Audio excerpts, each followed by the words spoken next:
مسئلہ یہ ہے کہ گزشتہ شرائط کے ساتھ جو آپ کی خدمت میں بیان ہوئی، ایک خاتون کسی بچے کو یا کسی بچی کو دودھ پلائے تو وہ بچہ اور وہ بچی بعض افراد کے لیے محرم ہو جاتے ہیں، آپس میں یہ شادی نہیں کر سکتے۔ تو ان میں سے چند یہ ہے، اس عورت کے اس شوہر کے ماں باپ یہ اس بچے یا بچی کے لیے محرم ہے۔ جس شوہر کا دودھ پلا رہی ہے، یعنی جس شوہر سے اس نے بچہ جنا اور اس کے سینے میں دودھ ہے اور وہ دودھ اس نے ایک بچے کو یا کسی بچی کو پلایا ہے، تو شوہر کے ماں باپ، اس شوہر کے ماں باپ اس بچے اور بچی کے لیے محرم ہے۔ اور اس عورت کے اس شوہر کے بہن بھائی بھی محرم ہے، اسی شوہر کے بہن بھائی اس بچے اور بچی کے لیے محرم ہے، اگرچہ شوہر کے رضاعی بہن بھائی ہی کیوں نہ ہوں۔ کسی خاتون نے جو ہے اس کو دودھ پلایا ہے شوہر کو، اور اس کے ایک دو رضاعی بہن بھائی ہیں، وہ بھی اس بچے و بچی کے لیے محرم ہے۔ اور تیسرے نمبر پہ اس شوہر کا جو اس کے چاچا، پھوپھی، ماموں اور خالائیں، یہ بھی اس بچے بچی کے لیے محرم ہے جس نے اس خاتون کا دودھ پلایا۔ شوہر کے چاچا، ماموں، خالہ، پھوپھی یہ بھی اس کے لیے محرم ہے۔ اور چوتھے نمبر پہ اس بچے کا باپ جسے اس خاتون نے دودھ پلایا ہے، وہ بچہ، اس بچے کا باپ ان لڑکیوں سے شادی نہیں کر سکتا جنہیں یہ عورت جنم دے گی، بعد میں پیدا کرے گی۔ اس عورت سے بعد میں اگر کوئی بچہ جو ہے بچی پیدا ہو جائے، مثلا یہ بچہ جس نے دودھ پیا ہے، رضاعی بیٹا اس عورت کا، وہ اس بیٹیوں سے جو ہے اس لڑکے کا باپ جو ہے ان لڑکیوں سے شادی نہیں کر سکتا۔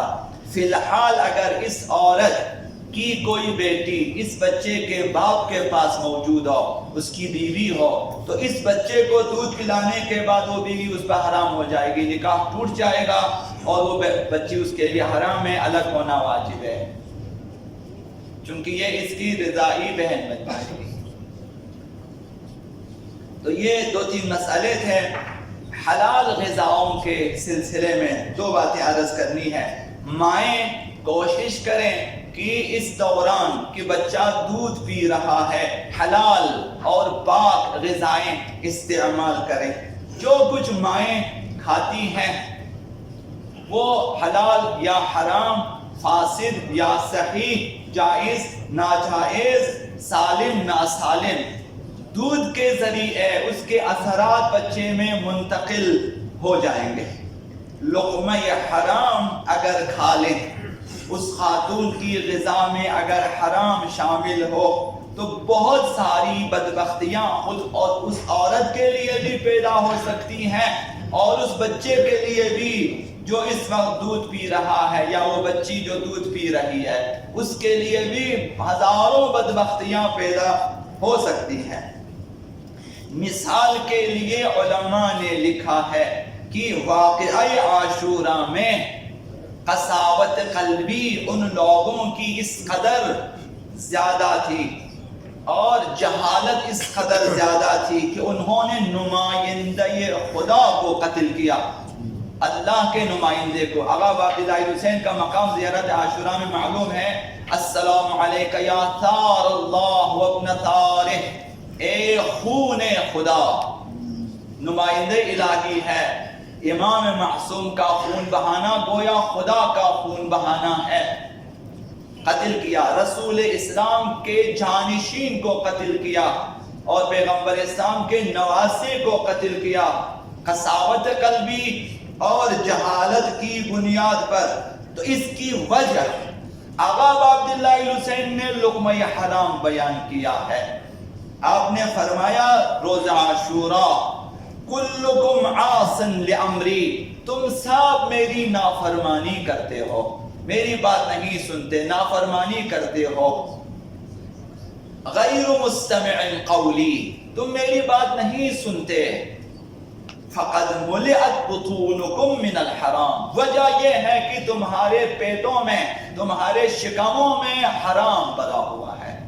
انہیں حرام خوری کے اثر سے کوئی شخص عمر سعد بن سکتا ہے، حرام خوری کے سبب ممکن ہے کوئی شخص شیمر بن جائے، خولی بن جائے، سنان بن جائے۔ ابا عبداللہ حسین نے فرمایا فقد ملئت بطونکم، یہ نافرمانی اور یہ بات نہ سننا نمائندہ خدا کا، جانشین پیغمبر کا کی بات نہ سننا، یہ اس وجہ سے ہے کہ تم نے زیادہ حرام کھا لیا ہے۔ وَطُبِعَ عَلَىٰ قُلُوبِكُمْ، حرام خوری کے سبب تمہارے دلوں پہ مہر لگی ہے۔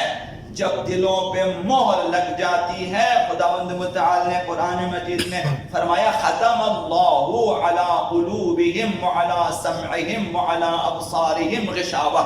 حرام خوری کے سبب ایسا ہوتا ہے بعض کے دلوں پہ خداوند مہر لگا دیتا ہے، دلوں پہ مہر لگا دیتا ہے، کانوں پہ خداوند مہر لگا دیتا ہے۔ کان کھلے لیکن حق کی بات نہیں سمجھتے، آنکھیں کھلی ہیں لیکن حقائق دیکھنے سے قاصر ہیں، دل ہیں ان کے پاس لیکن حقائق کو سمجھنے سے قاصر ہیں۔